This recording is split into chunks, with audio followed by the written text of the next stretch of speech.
District 11, which is a new district, one of the new districts we mentioned.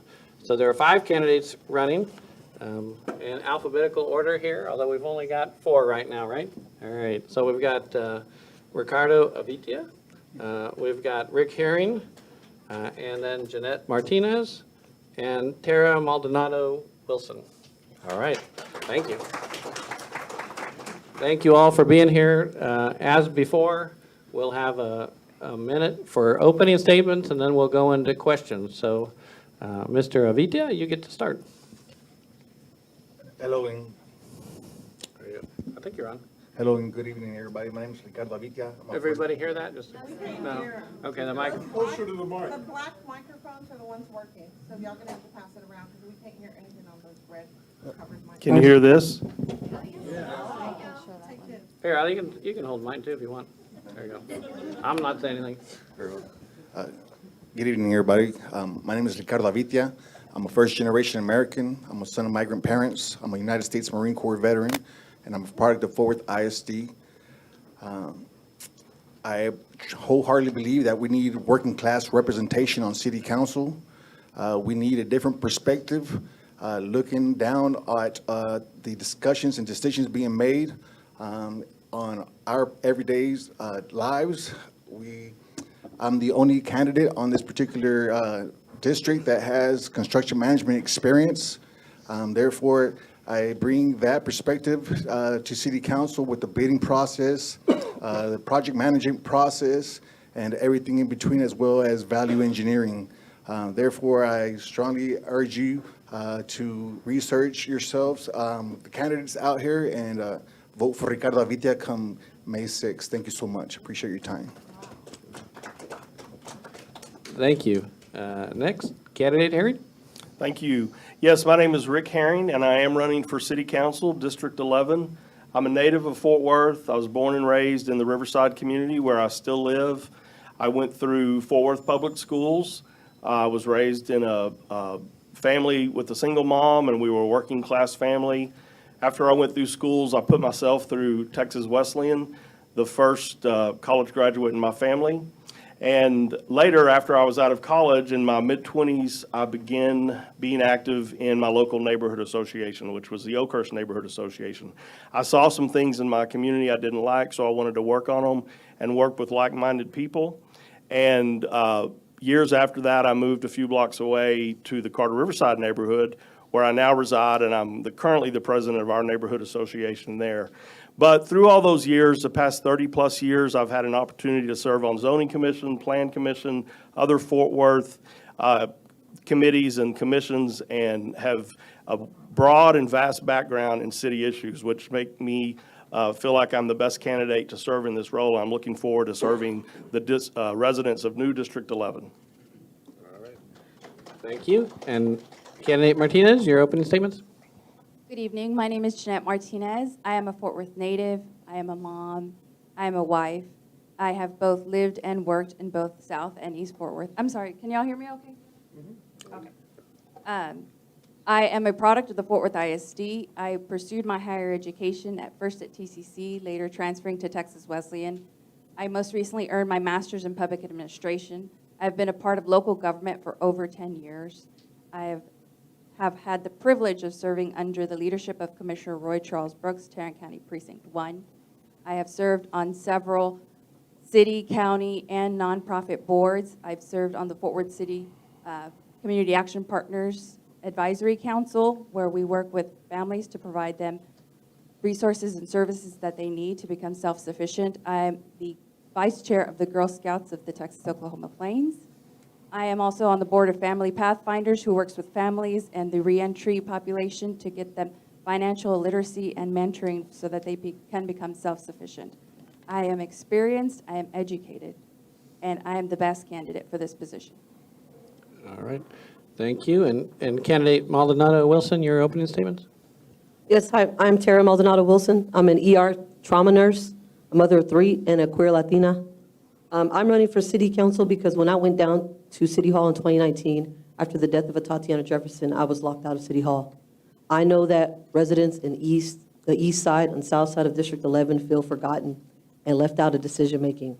I'm running to bring investment to our communities, whether that's to give us vibrant neighborhoods that are walkable, to good roads, or bring good living wage payable jobs to the east and south side. I'm running to give you inclusive leadership. That means centering your voices at the center of decision-making and the most impactful decisions that would impact your streets and neighborhoods. And I'm running to bring community care, to bring vital resources, and to fill the gaps where our families and our neighborhoods are direly missing. Thank you. We'll go right into questions. This first question comes from Carol Peters with the West Meadowbrook Neighborhood Association, and that is, she's concerned about predatory investors in residential areas. How will you ensure neighborhoods in District 11 are protected from those investors? All right, candidate Avitia? You get to start. Here we go. We're gonna get you in the mic, sorry. Excellent question. Thank you. We do know that in Tarrant County, 50% of properties purchased in 2022 were purchased by investors and developers. And the subdivisions that are currently being approved and built outside of the loop are also for rent subdivisions. So there is definitely an issue with that, especially as we have a growing population in Fort Worth. I am one of the founders of Hempio No Se Vende, and we actually just received notice today of the city of Fort Worth, well, actually the developer rescinding their application for a zoning case ZC 22-218 on Hemp Hill and Morningside because we do not appreciate the disrespect that comes to our community when they are trying to develop and invest. We have to understand that we as property owners are also investors and developers, and we are very worthy and capable and willing to develop our neighborhood. Thank you all very much. All right, thank you. Candidate Herring, just to restate the question briefly, how will you ensure District 11 neighborhoods are protected from predatory investors? Well, thank you. This is a very germane issue for District 11 because it's a district made up of working class and middle class neighborhoods. And I believe the best way to protect those neighborhoods from predatory investors and other activity is to strengthen those neighborhoods, protect them, help them to grow, help them to develop the way they want to, and create strong neighborhoods. I'm a firm advocate of the neighborhood association concept, and I want to work to strengthen our neighborhood associations throughout District 11. But along with that, predatory investors may come in all different forms, and it could be in the form of short-term rentals, which we don't know till they're there. It could be in other ways, but I believe in strengthening neighborhoods is the best way to prevent this type of activity. All right, thank you. And candidate Martinez, you need me to repeat the question, or are you ready to go? I think I'm ready. Okay. So protecting the integrity of our neighborhoods is going to be one of the top priorities while I'm in office. I believe that communication is key, bringing in all the stakeholders, the neighborhoods, the neighborhood associations, those individuals that are leaders in the community that may not be part of the neighborhood associations, maybe religious organizations, and just working with them to be vigilant of any type of predatory development that may be out there. That could be pawn shops, that could be game rooms. We don't want District 11 to be the dumping ground of these undesirable developments. So staying vigilant, working with the people, communicating, and just being there for them and fighting for them every day. All right, candidate Maldonado Wilson? Yeah, what I hear from that question is asking about how a lot of homeowners on the east and south side get cold called about trying to buy their homes from them, or they target them thinking that maybe they have a struggling tax bill, or maybe they're behind on something like that. So I think that it's important that we're educating people and letting them know about community block grants and other resources that they have so that they can stay in their homes, so that they're not becoming a target of these predatory home buyers or corporate entities that are trying to come in and get these homes at, bottom dollar and flip them for whether it be short-term rental or whatever you say. We have a lot of retirees in District 11. We have a lot of up-and-coming young families. We have a lot of, our average age is 32. And right now, home ownership is shut out to them. So helping them also understand how to get into some homes that could be targets of predatory, but maybe making them first-time home buyers and connecting them to those types of education and services. All right, our next question comes from Rebecca Smith with the Glen Park Neighborhood Association. She says there are areas along Renaissance Square in East Barry that are ripe for development, and she wants to know how you will bring new businesses, jobs, and revenue to the community. Councilman, or candidate Avitia? I think you had it right. Yeah. I appreciate that. Thank you. Thank you. I appreciate that. Yes, we have to understand, yes, it is ripe. It's right at 287 in Barry.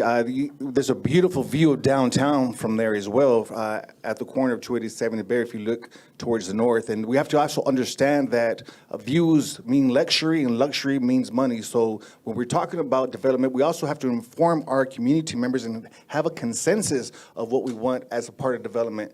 We also have to let them know about the TIF that's coming to that district from 287 and Barry all the way to 35, which is also going to raise property taxes immensely. And who's going to be able to, who's going to organize that particular TIF? Who's going to be in charge of it? That's another question we have to ask ourselves. So these are questions that we're not asking ourselves, that we're not talking about. It's going to be very important to be informed.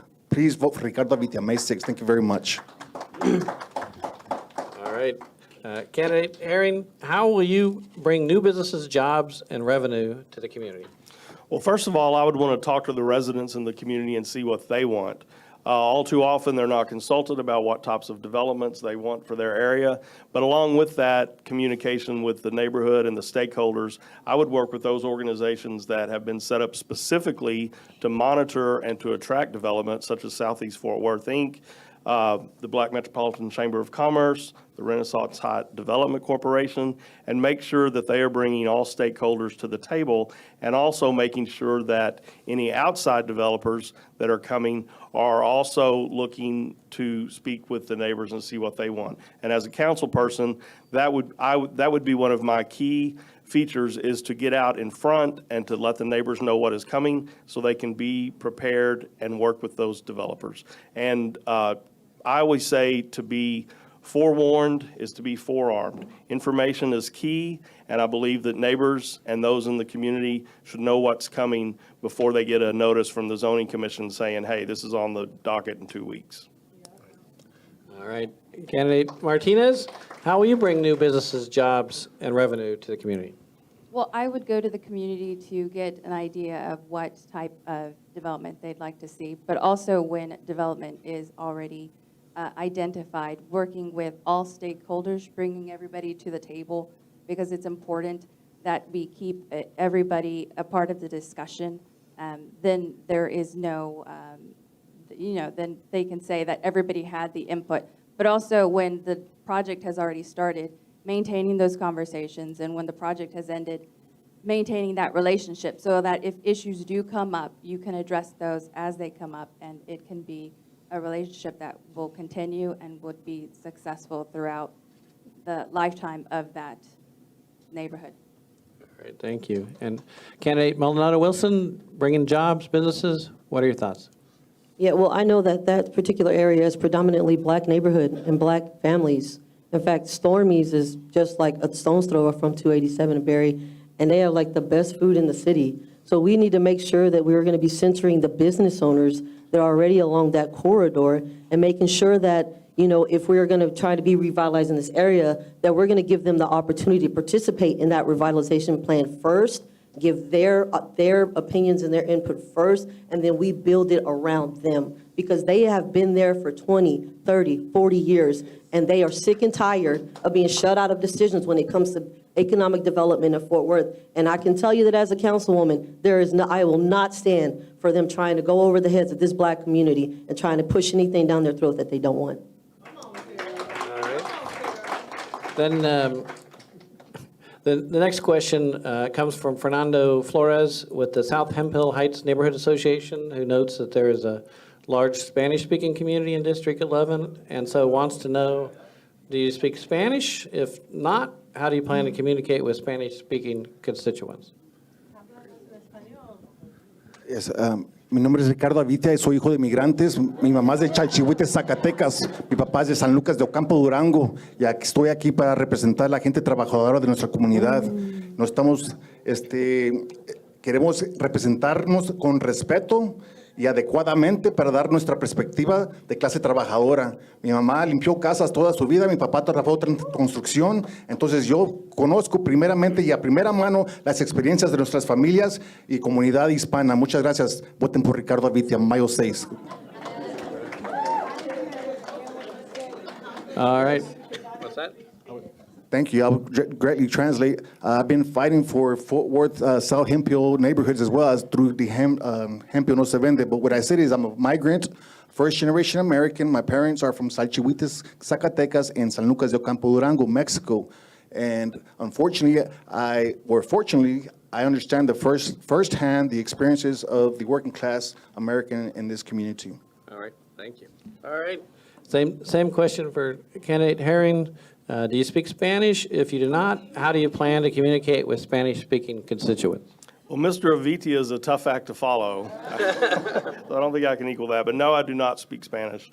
But I will say that it is the primary and essential function of whoever I hire as my district director will be a bilingual person, because that is key, the communication skills. Also taking use of materials that are in Spanish and English to make sure that people are getting the information in both languages that they can understand. In addition to that, I would point out that, you know, we have representatives on the council now that represent highly concentrated Hispanic areas of Fort Worth where language may be a barrier. And to my knowledge, I don't believe that some of those are bilingual. So I don't necessarily see that as a hindrance to serving those communities effectively if I'm making every effort possible to make sure that I'm communicating with them in the right way. Thank you. And candidate Martinez, do you speak Spanish? So, yes. I am the proud daughter of Mexican immigrants, first generation. My parents are from San Luis Potosí and Guanajuato. So I'm fluent, I can read and write. Frankly, if you do not speak Spanish, you're at a disadvantage for this position. I can reach to all corners of this district. I will provide materials and any type of communication in both Spanish and English and any other language that is needed. I will come to the community, to areas where there is concentrated Hispanic people, so that I can speak to them and educate them on all the issues that are going on, all the services and resources. It is my dream to bring the resource fairs to the community for folks that still aren't aware of social services or homestead exemptions or any type of incentives that are out there for them. Areas like La Gran Plaza, where our families go regularly to purchase stuff that we can only find in Mexico, you know. And for those people that can't travel to Mexico, this is the area you need to go to, because they literally have everything. But, you know, other areas, and just communication in both languages, materials in both languages. All right. Candidate Maldonado Wilson, your thoughts on Spanish and communicating with the people of the district? Sí, yo soy una latina muy orgullosa y ha tenido 5 años luchando para comunidades morenos y hispanas en Fort Worth. Este distrito son la mayoría hispana y moreno y necesitamos juntar. Nosotros tenemos el números, pero no lo votan. Entonces, por favor, juntan. Tu voto es tu voz. Y vota el 6 de mayo, cuando puede. What I said was that I am a proud Latina, and I have been fighting on behalf of Black and brown communities for Fort Worth for the last 5 years. This district is 80% Black and brown, and we need to unify ourselves and use our voting block to make sure we have representation that care about our needs. With that said, as the city councilwoman, I want to make sure that everyone's included. And if we have to really speak on the issue, there are louder areas of District 11 that will have no problem maintaining their representation. But it's those who have been shut out without a voice that really need someone speaking up on their behalf. Thank you. The final question, and then we'll go into closing statements. comes from Ramiro Lopez from the West Meadowbrook Neighborhood Association. He notes that the new District 11 is home to Fort Worth ISD and several charter and private schools. And with that in mind, he wants to know what you see as the city's role in supporting the youth of District 11. Yes, supporting the youth of District 11 is extremely imperative. We know that Fort Worth ISD is not at third grade reading level. Coming from a migrant family, I understand the struggles of students who don't necessarily know how to read or write in English, as I was one of those students. My mom only has a third grade education, as I stated before, so she is not able to provide me with the resources that I needed to be successful in school. We know that 70% of Fort Worth ISD students is also Hispanic.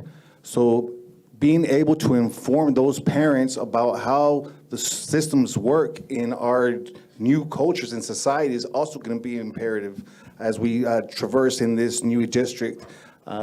Mainly, we're also at a 48,000 median income level per household, which is less than the $65,000 per household median income in the city of Fort Worth. So when we start to talk about demographics and education is at the top of my priority list. Thank you. All right, thank you. All right, the same question, candidate Herring, is what do you think the city's role is in supporting the youth of District 11? Yes, well, I think that the city's role in supporting the youth of District 11 is a partnership with the schools. All of the District 11 is wholly contained within the Fort Worth ISD, although there are a number of charter-type schools. I was on a meeting about that on Monday night with a group of parents that were part of the charter schools, and I do feel like it's a partnership with the ISD being in the lead, but the city needs to support that. I've been wholly supportive of the current Mayor Parker's reading initiatives and also former Mayor Price's reading initiatives. And I've taken place in both of those by volunteering at Oakhurst Elementary to help with the children with their reading skills. I've also served on the site-based teams at both Oakhurst Elementary and Carter High School. So I've worked with the principals there. I've worked with our trustees, and I believe I can continue doing that and working towards those partnerships. But I do believe the city is in a supporting role, but the city must support our schools because we have to prepare our workforce and our future citizens for the future. Thank you. And candidate Martinez, what do you see as the city's role in supporting the youth of District 11? We need to have strong partnerships with our Board of Trustees, our representatives, our schools, both in Fort Worth ISD and our charter schools. I have children in both a charter school and Fort Worth ISD schools, and I know the importance of students reading at grade level. I also want their safety, and I know those are two really big priorities for the schools. But just communication, maintaining communication, staying visible, being there for the students when they need you. I volunteer regularly at different schools across the city during career day, so they can see somebody that looks like them. They can see something that they can strive to. They can know what an education has done in my life. Just continued partnerships, open communication, and just staying visible and being there for them for whatever they need. Thank you. And candidate Maldonado Wilson, your thoughts on supporting the youth? Yeah, I feel that the city has failed at this pretty miserably. We have not spent enough dollars on creating programs that catch our kids in the gap. We don't open our community centers enough for them. We don't have enough summer programming for them to be a part of. But we do have good community partners. For instance, the YMCA on McDonald, they have teen night on Friday and Saturday nights where they open up the gym from 9 to midnight to give our youth from ages 8 to 17 a place to go and be safe. They play basketball. The girls have makeup. There's a gaming room. And so these are the types of opportunities I feel the city has really missed. And as a future city councilwoman, these kids, all of our kids in our neighborhoods are going to be my main priority. And so that's going to be spending money on them and stop putting them to the wayside. All right, thank you. And now we're going to go to closing statements. Each candidate has a minute for closing thoughts. Candidate Avitia. Thank you all for being here. We all know that a smart city is a rich city. So education, not only for our youth, but also for our current residents that may have political, language, or any other kind of barriers, technological barriers where they can't get the information online. I'm also, again, the defendant, one of the founding members of Hemp No Se Vende. I will continue to fight for our current residents at City Hall. And I am the only candidate that has construction management experience. I will be able to have hands-on experience in construction. I can read, I know about the bidding process, the project management process, and I will adequately and respectfully represent our working class community. Thank you all so much. Thank you. All right. Candidate Herring, your closing thoughts? Yes, as city council person for District 11, my top 3 priorities are protecting, preserving, and improving neighborhoods using the strategies that I've already employed for the past 30 years, and I think they can be successful elsewhere. Also, managing Fort Worth's explosive growth. It has to be done through advanced planning. We cannot be behind the 8 ball when it comes to this. We have to plan for it because it is coming. Also, relieving the tax burden on the homeowners in District 11. It's crushing many people, and we have to find a better way to manage that. I just feel like my 30-plus years experience working with City Hall is going to allow me the broad background to work with District 11 and some of the priority projects throughout the district, specifically advancing the East Lancaster Avenue improvements, working to protect and advocate for Gateway Park, assisting and helping the folks in Poly with the Poly Main Street USA grant, also protecting and working with the folks in Echo Heights to stop any further industrial pollution in their neighborhood. That's paramount. And those will be some of the top items that I'll begin to work with absolutely on day one. Thank you. And Candidate Martinez, your closing thoughts? Yes. We need property tax relief. We need safe streets to drive on. We need jobs that pay livable wages. We need safe neighborhoods that we can live, work, and have fun in. I will be the bridge that can bring communities together. I'm the most qualified. I'm the most educated. I have experience in local government. Safe streets, safe neighborhoods, opportunity for all. And I humbly ask for your vote on May 6th. All right. Thank you. And Candidate Maldonado Wilson, your closing thoughts? Yes. District 11 has a very unique opportunity to set a standard here. And that standard should be that you will not put up with somebody saying one thing and doing something else. That you will not put up with being completely ignored and shut out. That you will not put up with being sold out to special interests or projects that are coming to the east and south side. As an ER trauma nurse, my whole entire career is about service, meeting you where you are in your crisis. Not according to my estimation of it, but according to yours. That's the type of leadership that I want to give District 11, that no matter what issue you have, that I will meet you where you are at with it, and we will work together to bring a solution and resolution to it. Let's invest in our communities. Let's set the standard and elect someone that's going to fight for you. And the only candidate on this stage that will do that is me. All right. Well, thank you to all the candidates, and thank you to all of you. We'll be back here tomorrow, same time, same place. Tomorrow we've got the school board, the Tarrant County College Board, and the water board. So we hope you'll come back. Thank you to our hosts at Texas A&M. All have a great night.